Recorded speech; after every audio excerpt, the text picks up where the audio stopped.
Creo que quiero preguntarte un poco sobre los nuevos desarrollos en la relación entre Estados Unidos y Rusia. Hubo un tiempo en que muchas personas, incluidas personas como Jeffrey Sachs, pensaban que Trump realmente quería la paz con Rusia. Así que mi primera pregunta es, ¿crees que Trump realmente quiere la paz con Rusia? Si es así, ¿por qué?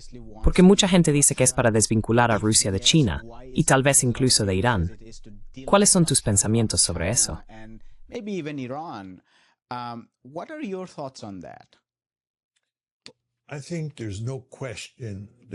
Creo que no hay duda de que Trump quiere la paz con Rusia. Quiere poner fin a la guerra en Ucrania. Si puede hacerlo o no es otra cuestión. Podemos hablar de eso. Tu pregunta es ¿por qué? Creo que hay una variedad de razones. En primer lugar, él entiende que hemos perdido. Es hora de reducir nuestras pérdidas.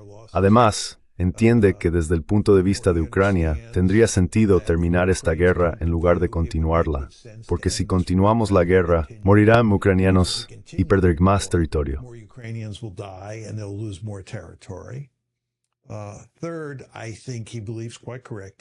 En tercer lugar, creo que él cree, con bastante razón, que Rusia no es una amenaza seria para Estados Unidos.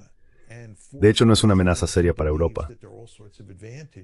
Y en cuarto lugar, creo que él cree que hay todo tipo de ventajas en trabajar con Putin, como describiste. Por ejemplo, si estás interesado en cerrar el programa nuclear de Irán o en conseguir algún tipo de acuerdo con los iraníes. Så ser det ut utåt en hanadgathivis i browser reports and kedalna jardenes på fort.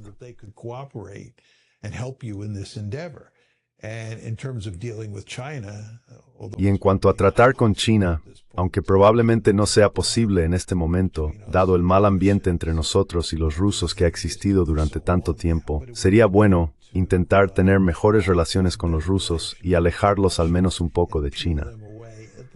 Tal vez no para que los rusos estén aliados con Estados Unidos o vinculados con Estados Unidos, pero al menos para que los rusos sean neutrales, que se mantengan al margen, intentar hacer eso. Y creo que ese es uno de sus objetivos. Creo que será extremadamente difícil de lograr, pero creo que esas razones explican lo que está sucediendo aquí. Y creo que son todas buenas razones. Creo que los instintos de Trump sobre la guerra en Ucrania y sobre las relaciones entre Estados Unidos y Rusia y sobre cómo deberíamos tratar con Putin son básicamente correctos. Creo que sus instintos sobre muchos otros temas son terribles, pero en este creo que está en lo correcto.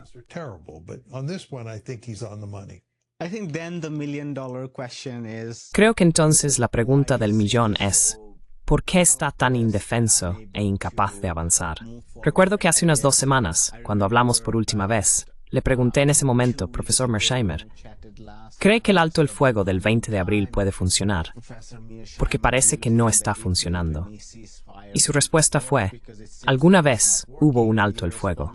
¿Podría explicar qué quiso decir y por qué no está funcionando entonces?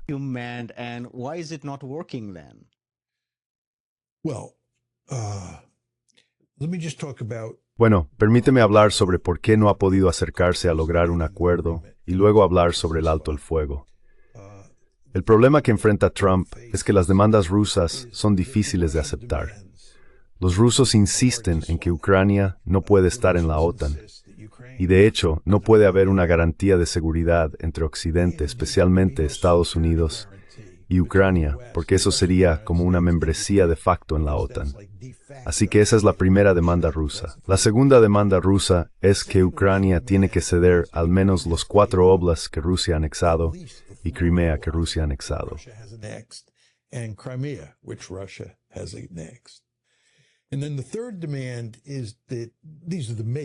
Y luego, la tercera demanda es que Ucrania tiene que desmilitarizarse hasta el punto en que no tenga capacidad militar ofensiva para amenazar a Rusia. Básicamente que no sea una amenaza militar ofensiva para Rusia. Así que eso implicaría desarmar sustancialmente, no completamente, pero sí sustancialmente a Ucrania. Esas son las 3 demandas y Trump tiene que aceptarlas y no ha podido hacerlo. Ni siquiera el primero, porque Pete Hicks había dicho que no hay duda de que Ucrania no debería estar en la OTAN. Así que Trump no se lo traga. Parece haber aceptado eso. Parece haber aceptado incluso el tema del territorio, ¿verdad? Pero tiene que aceptar explícitamente los tres. Tiene que decir, estas demandas son demandas que acepto. Puede hacerlo, pero aún no lo ha hecho. Ha insinuado eso. Así que hasta que lo haga, no tienes un acuerdo de paz general, que es realmente lo que los rusos quieren y creo que Trump quiere. Pero tampoco quiere subestimar hasta qué punto los europeos, los pro-ucranianos y una gran parte occidental se oponen firmemente a que Trump incluso negocie con los rusos, y mucho menos acepte las demandas rusas.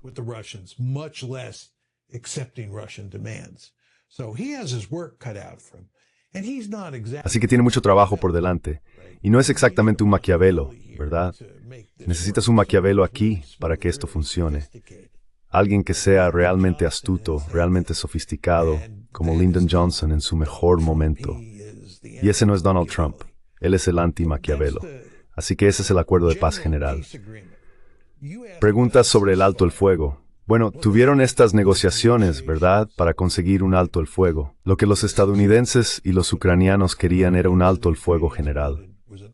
Querían detener la guerra temporalmente, un alto el fuego general o integral. Los rusos han dejado claro que no va a haber un alto el fuego integral hasta que lleguemos a un acuerdo.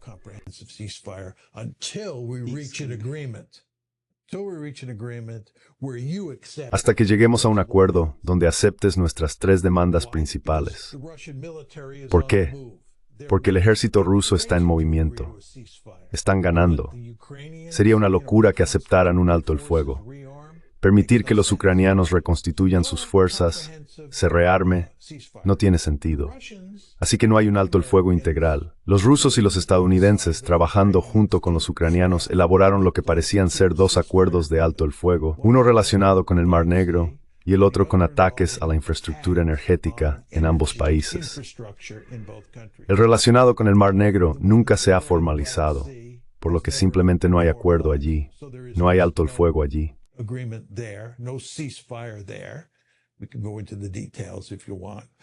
Podemos entrar en detalles si quieres. Y con respecto al alto el fuego que involucra la infraestructura energética, los ucranianos lo han estado violando a diario. Así que es un alto el fuego sin sentido. De todos modos, solo era un alto el fuego de 30 días. Así que tenías estos dos pequeños acuerdos de alto el fuego, uno de los cuales nunca se materializó, y el segundo, que en efecto nunca se materializó. Así que no tienes alto el fuego, y no vas a conseguir un alto el fuego, porque el alto el fuego que realmente necesitas es uno integral, y no lo obtendrás hasta que consigas un acuerdo general para un tratado de paz.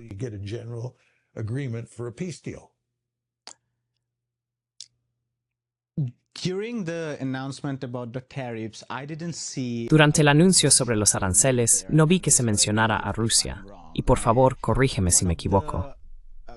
Una de las condiciones en uno de esos ceses al fuego parciales, creo que fue en el Mar Negro, era que Rusia decía que una de las condiciones debería ser su acceso a los mercados internacionales, especialmente para fertilizantes y alimentos, lo que también significaría revocar las sanciones a sus bancos agrícolas a través del sistema SWIFT.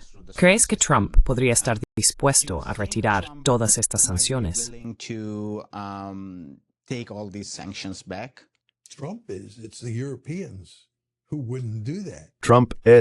Son los europeos quienes no harían eso. Tienes razón. Los rusos dijeron, con respecto al alto el fuego en el Mar Negro, que era necesario que el principal banco ruso pudiera participar en el intercambio económico, lo que significaba levantar las sanciones y tener acceso al sistema SWIFT también. Y los europeos dijeron que no puedes hacer eso. Así que los europeos y Trump estaban en desacuerdo, y los europeos ganaron. Y por tanto, el declamarme está doing twice.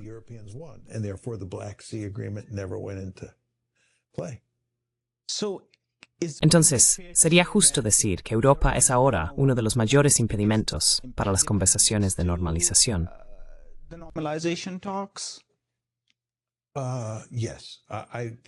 Sí. Para ser un poco más específico, diría que el mayor impedimento son los propios ucranianos. Correcto. Y justo detrás de ellos, en segundo lugar, están los europeos, con algunas excepciones como Viktor Orbán en Hungría. Tu punto básico es, por supuesto, correcto.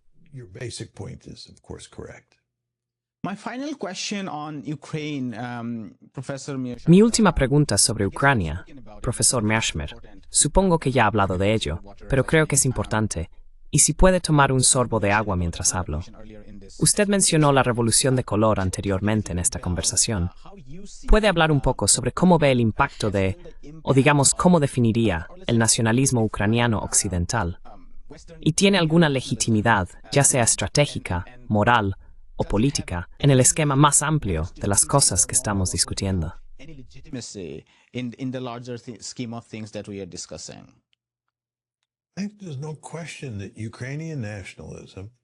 No hay duda de que el nacionalismo ucraniano es una fuerza notablemente poderosa.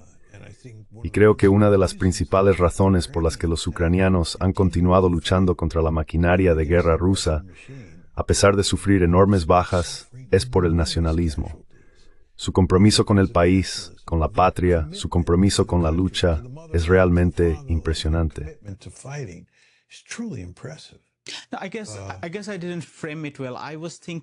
Supongo que no lo planteé bien.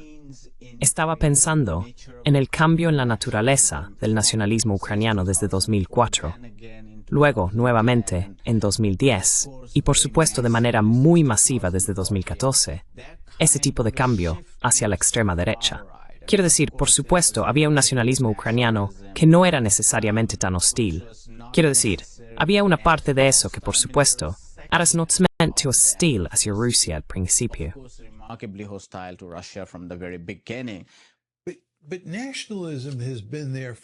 Pero el nacionalismo ha estado presente desde el principio. Si retrocedes a 1991, el nacionalismo ha estado allí. De lo que estás hablando es de dónde está el centro de gravedad político. Es un tema algo diferente. Podrías argumentar que a medida que Ucrania se ha movido hacia la derecha, ese nacionalismo se ha vuelto más virulento, y es una forma más virulenta de nacionalismo. Puedes hacer ese argumento.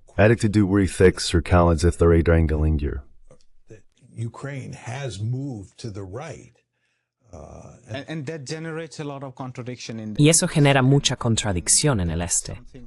Y eso es algo que pensé que es importante en este sentido. Porque a medida que el nacionalismo ucraniano se desplazó hacia la derecha, las contradicciones en Europa del Este se intensificaron, y los rusos quizás tienen mayores incentivos para intervenir.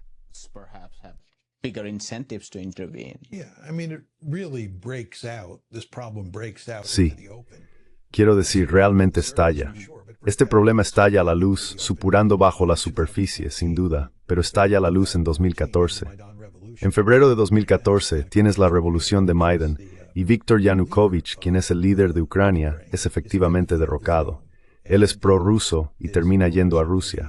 Luego, el liderazgo que toma el control instaura una serie de leyes sobre el idioma que las personas en el este de Ucrania pueden usar. Por supuesto, en el este de Ucrania hay muchos rusos étnicos y muchos hablantes de ruso. Así que poco después de la crisis de febrero de 2014, comienza un conflicto en el este, un conflicto armado. Efectivamente tienes una guerra civil en el este. Involucra a rusos étnicos y muchos hablantes de ruso de un lado. Del otro lado, básicamente tienes a ucranianos étnicos. Y ese es un conflicto en curso.